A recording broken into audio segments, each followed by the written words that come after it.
Hello YouTube, this is Alpha White Wolf here, bringing you the latest in the Death Battle reactions. Now this one is Crash Bandicoot versus Spyro the Dragon.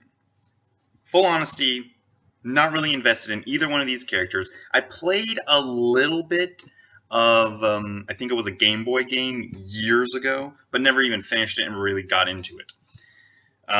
So before I get into the actual Death Battle, which, considering that ScrewAttack is bound to be a pretty interesting one. Before I get into it, I want to address a lot of the releases that have been going on lately. So the theme that you might have noticed is God of War.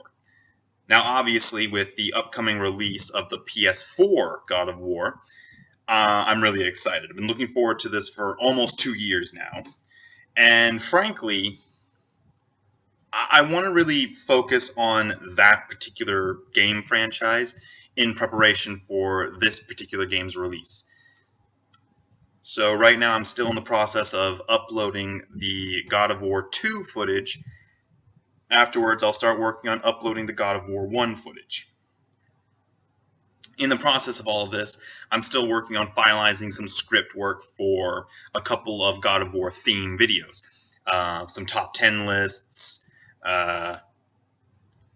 and yeah, so stay tuned for that. I am going to be giving a weapons and magic examination to the second game in the series, as I did for the first one, since it was so ridiculously popular.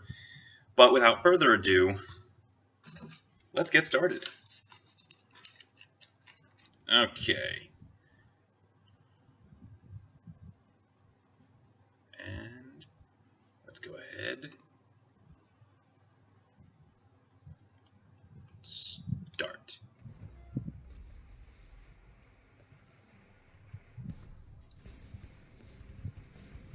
The early 1990s played host to one of the biggest battlegrounds the world had ever seen. The console wars. Of course. When Sega's mascots were locked in a merciless duel over the gaming throne. But when the smoke cleared, a surprise third challenger was rising to the top. The Sony PlayStation. And it didn't have just one mascot. It had two. Crash Bandicoot, the mutated marsupial from Down Under. And Spyro the Dragon, the powerful purple hero of the Dragon Realm. He's Wiz and I'm Boomstick. And it's our job to analyze their weapons, armor, and skills to find out who would win a death battle. Listen, I admire another brilliant doctor of science as much as the next guy, especially those with grand plans to take over the world. But I'm not sure Dr. Neo Cortex makes the cut. Why not? He's an evil genius who made a mutant Aussie army of animals to take over the world. Sure, but when it came time to assign a general for this army, Cortex chose, of all things, a bandicoot. A band of what? You're making that up. It's a real animal. Look. Oh, hey, it's kinda cute. How's that little thing gonna take over the world? With the Evolvo Ray, Cortex did successfully mutate it into a powerful beast. However, when he tried to brainwash the creature, he utterly failed to create his fearsome general. Instead, he got Crash Bandicoot. So Cortex threw him out like trash, and Crash became his worst nemesis ever. Which is super embarrassing, because this Bandicrash is a few snags short of a Barbie. But his physical abilities make up for it. He's got parkour skills like nobody's business. Which is appropriate, as bandicoots are excellent jumpers, similar to their marsupial cousin, the kangaroo. He's got superhuman strength, and can take a big hit and just keep on going. Ow. Like an Energizer Bunny of pain. Crash can double jump in midair, slide incredible distances, and use Crash Dash to boost his speed. He's also tapped into Mojo, a magic substance that's basically life energy, to enhance his battle techniques. He's got Did he just go Super Saiyan? Triple Dragon, but his favorite move is the Cyclone Spin. He can even give this move a boost for the Death Tornado technique, though this can leave him dizzy and prone to counterattacks. Still, these brutal moves proved incredibly useful for rescuing his fellow mutant bandicoot girlfriend, Tawna. Oh, Tawna. why does she look like that? She's like really hot, but also not at the same time? I'm really confused. While Crash's natural abilities were enough to save her, his future battles with Cortex would require more sophisticated tools. Yeah, like the Rad Copter Pack. He's even got himself the unicorn of motorsports, the Space Motorcycle. Space motorcycle. Give her one of those. You and me both. Firepower, he carries a special bazooka that uses a naturally occurring and easily attainable form of ammunition, Wumpa fruits. The same kind of fruit shooter that's on his power loader suit from Alien. I mean, this completely generic-looking mech. But why fruit? I can't imagine it's a particularly effective projectile. I don't know, Wiz. Remember that time I shot you with my potato gun? You were stuck in a coma for like a month. Wait, What? You told me I lost that month because my time travel wristwatch finally worked. Well, where's Crash getting all this? He can't be building it all himself. He's pretty dumb. They're all thanks to his kid sister, Coco, who's 10 times the inventor Cortex is. But Crash isn't really dumb, he just lacks communication skills. He actually shows many symptoms of autism. Some people with autism, known as savants, are extraordinarily gifted in particular skill sets, and I think that describes Crash perfectly. While he may not know how to hold a conversation, he is a superb athlete and puzzle solver. Well, I'm sure it helps to be surrounded by friends who encourages better traits. Hey, that was a good one. Better traits. Aku Aku, his magical mask foster dad, who's basically a god. Lucky bastard.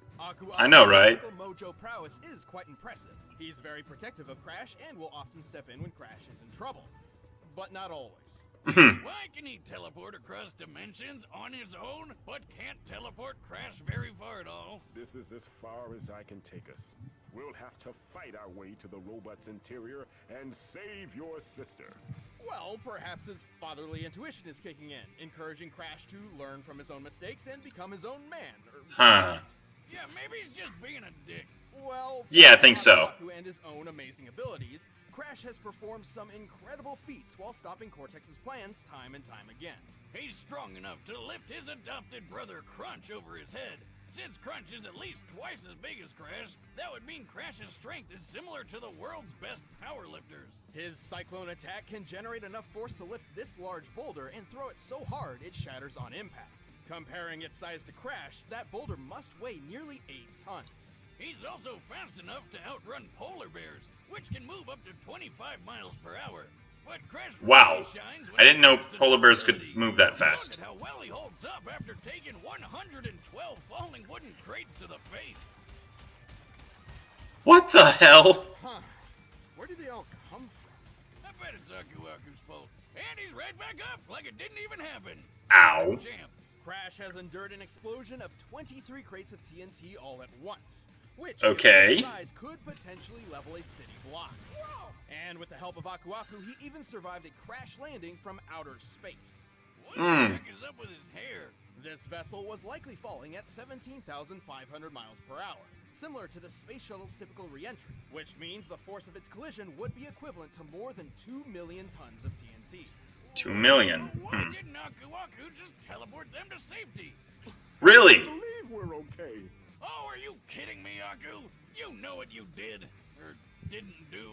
But what's the saying? Any Crash you can walk away from, right? Plus, given how easy it is for Crash's enemies to lure him into traps, his absurd durability is crucial. Well, Crash isn't perfect, but with his amazing abilities and a little bit of mojo, he's saved the whole world many times over. And after years of this, he even finally learned how to speak. Now let's go home and eat pancakes. Pancakes!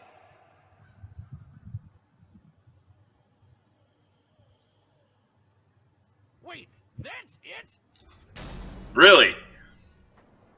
Prophecy tells of a special purple dragon born every 10 generations, destined to be a hero of his age. This was the legend of Spyro. But when the ancient Dark Master Malefor learned of this, he swore to destroy Spyro before he even hatched.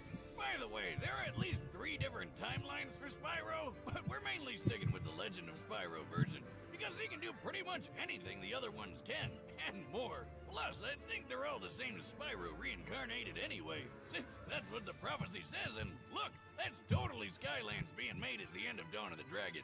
Ahem. Wild fan theories aside, Spyro was saved from Malefor's wrath by Ignitus, a guardian dragon. He decided to pull a Moses and send Spyro's egg floating down a river to who knows where. Really? Why do so many stories start with people just throwing babies into rivers? That's I know. never a good idea. Wrong, Wiz. It worked out fine for Spyro. He was found and adopted by a family of dragonflies. And even without fellow dragons around, Spyro grew up to be a pretty good fighter. He's strong, tough, and makes good use of his horns, tail, and claws. But not his wings. Not yet. Without a dragon's parentage, Spyro remained mostly grounded during his childhood. But he got pretty good at using his head. Like the fun way, not the brainy stuff. You do not want to be on the other end of his charge attack. But one fateful day, everything changed. During a game of hide-and-seek with his quote-unquote brother, Sparks, they got into a bit of monkey business and, in desperation, Spyro unexpectedly breathed fire. This was Spyro's first hint that he was adopted. What the? You mean he thought he was an actual dragonfly the whole time? I can think of a few other hints, like, I don't know, anytime he saw his reflection. This revelation prompted Spyro to go on a journey. Poe from Kung Fu Panda, right? Dragons. Oh, and Sparks tagged along to help find treasure and protect his dragon brother from harm. Not like he needed it. He's the chosen one, bitch. He's got a bunch of awesome dragon powers. As a purple dragon, Spyro was not limited to just his fire breath. After finding and rescuing 4 great dragon guardians, they each became his teachers in the arts of elemental combat. Ignitus taught Spyro how to control fire and focus it into huge blasts. Voltaire showed him how to use electric breath to stun enemies and toss them through the air. Cyril taught him to freeze foes solid and fire ice shards. And Parador showed him how to use earth breath to split rocks and roll up into a ball. Spyro also honed his physical and chi combat with the martial art of Dragon Kata. Oh, and he finally learned how to fly. About time. Speaking of which, Spyro learned how to briefly slow down time to improve his reactions. Okay. But all of this led to Spyro learning the ultimate element. The convexity breath. Ether. Convexity. It's ether. No, stupid, everyone calls it convexity. Oh, okay. Purple dragons like Spyro can use a mysterious energy that is essentially the spiritual life force of the universe. While Of course. it's never officially named in canon, lead concept artist Jared Polin has gone on record to clarify its name and properties. And he calls it ether. Eat that, boomstick. Don't convex me, Wiz. I'm right.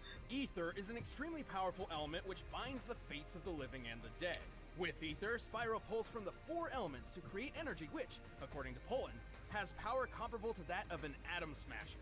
Isn't that the thing that shoots an atom around at light speed for all sorts of sciencey stuff? Yes, they're particle accelerators with a moving photon beam containing 362 megajoules of energy. Yeah, I said that. This beam can slice through a human skull in a nanosecond. Just like what happened to Russian scientist Anatoly Bugorsky when he stuck his head in one of them. How the hell would he do that? I know! Russian must be hard. Bugorsky took a beam less than a molecule thick through the skull, which obliterated all matter in its path in an instant. While he survived, half of his face around the microscopic hole in his head swelled, peeled apart, and was permanently paralyzed, while he experienced a blinding light he described as brighter than 1,000 suns. Hey, Spyro, what was that about? I don't really know. I just felt like I had to hit it. And when I did, the power of 1,000 suns surged through my body. That beam was the size of Spyro's super breath. No, wait, you don't need to. We've seen what it's like when he killed the Ape King. Of course, Spyro's ether powers have other uses as well, such as curing his fellow dragon Cinder of malforce corruption. Is he shooting ghosts at her? What kind of magic were they smoking when they came up with that? But ether is dependent on a balance between light and dark.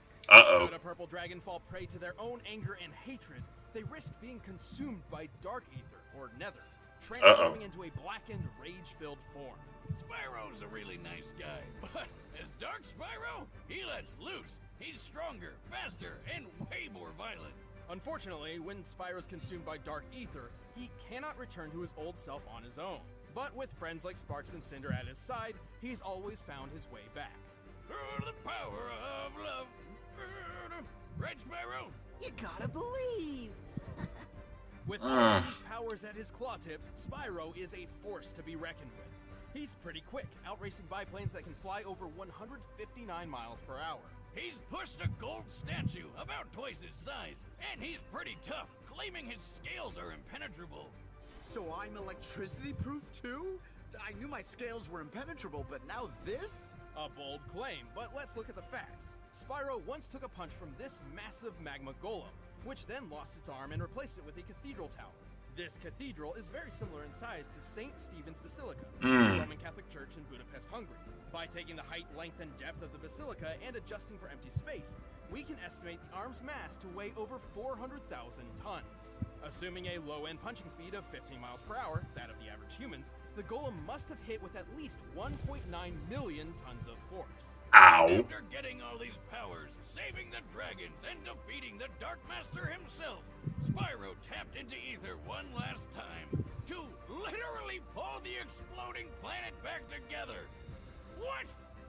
How the hell? How? I'd say a mix of the power of love, magic of friendship, and a smidgen of prophetic destiny. Wiz, I want a pet dragon more than anything. You can't have one, Boomstick. Another noble warrior falls victim to the plague of love. Just look away. All right, the combatants are set. Let's end this debate once and for all. But first, let me tell you about the mascot of good food, Blue Apron.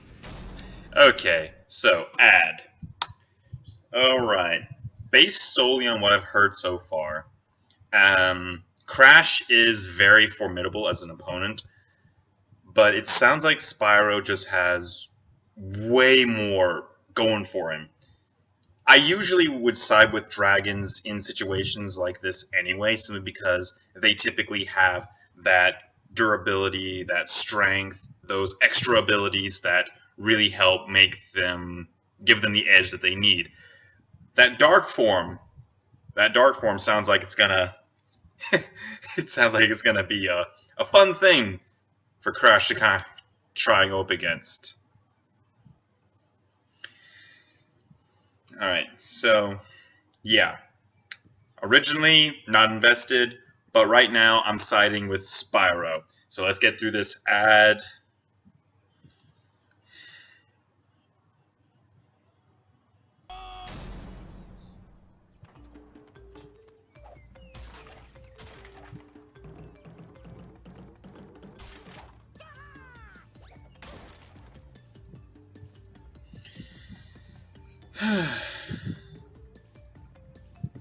Weird. What are you doing?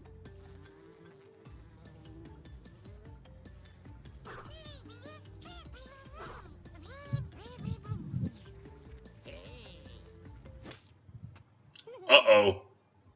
Sparks! No!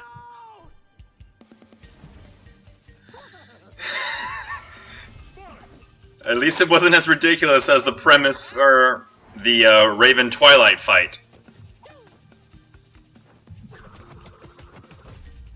Don't think that's gonna do much. All right. You asked for it.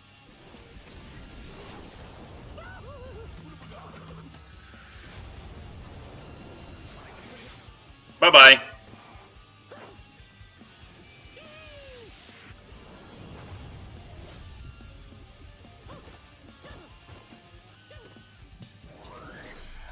Alright. Spyro seems to be doing a little too well, so I'm not certain whether or not that he's going to maintain an advantage for long. I'm still rooting for him, but I don't know if he's going to maintain the advantage.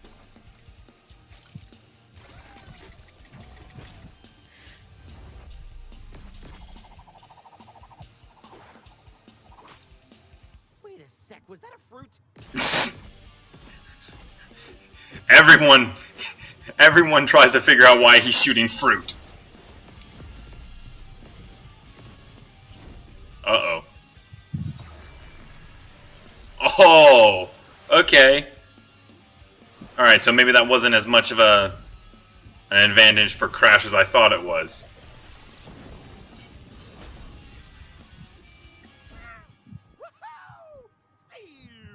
Wait, doesn't he have a helicopter?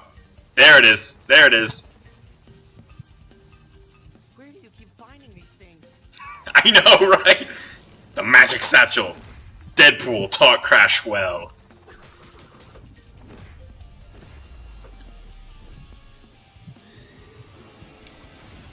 Oh shit.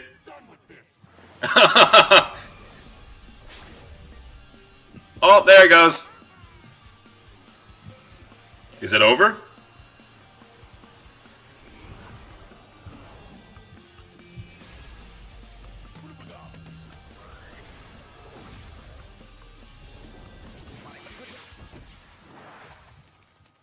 Yeah.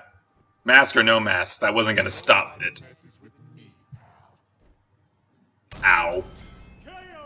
I don't think Aku Aku's gonna pull Crash from the grave after that. Spyro had plenty of obvious advantages. His speedy flight let him control the pace of the battle, and his elemental arsenal gave him a much wider variety of attacks than Crash had ever seen in a one-on-one fight. Yeah. Even with his extraordinary puzzle-solving skills, Crash was simply overwhelmed. But surprisingly, this wasn't nearly as one-sided as it looked on paper. With the strength to throw an 8-ton boulder, Crash was actually stronger than Spyro. Okay. Both of them had survived impacts worth around 2 million tons of force. How convenient. It's almost like they planned this all along. To be fair, we did have to lowball Spyro's durability against the Golem's punch. However, both of them have shown durability, which far exceeded much of their attack capability. So even with his gadgets, Crash really didn't have a good way to hurt Spyro very much. But the funny thing is, Spyro didn't have many attacks that could firmly hurt Crash either. They were both just too tough. Well, until Spyro used the Ether Breath, which could literally break matter apart at an atomic level. Not even Aku Aku could save Crash from a beam that intense. I guess Crash just couldn't spin this one. The winner is Spyro the Dragon. Okay. Hey guys, thanks for watching this episode. Alright, let's see who's next. The battle music for yourself, you can get it by clicking the link below. And if you guys want to see exclusive commentary on this episode, click that little box over there, first membership trial. Sora, okay. Wait, is that Sora and Kid Icarus? Oh, Pit. I didn't know that was his name. Okay. Let me take care of this real quick. Alright. So for the next one, I'm pretty sure that Reaper is going to really be looking forward to that. He's a big Kingdom Hearts fan. I'm not much into it, but even I'm looking forward to it. ScrewAttack always does some really interesting stuff. But yeah, for this one, like I said, not really invested, but I did have to kind of side with Spyro after hearing everything that he had. But yeah, I think that about covers it. This has been Alpha White Wolf. Check out some of the other videos on the channel. And stay tuned for the upcoming God of War 1 playthrough videos, as well as a couple top 10 lists from that game as well. But yeah, like I said, this has been Alpha White Wolf. I'm signing off. You keep howling, Wolfpack.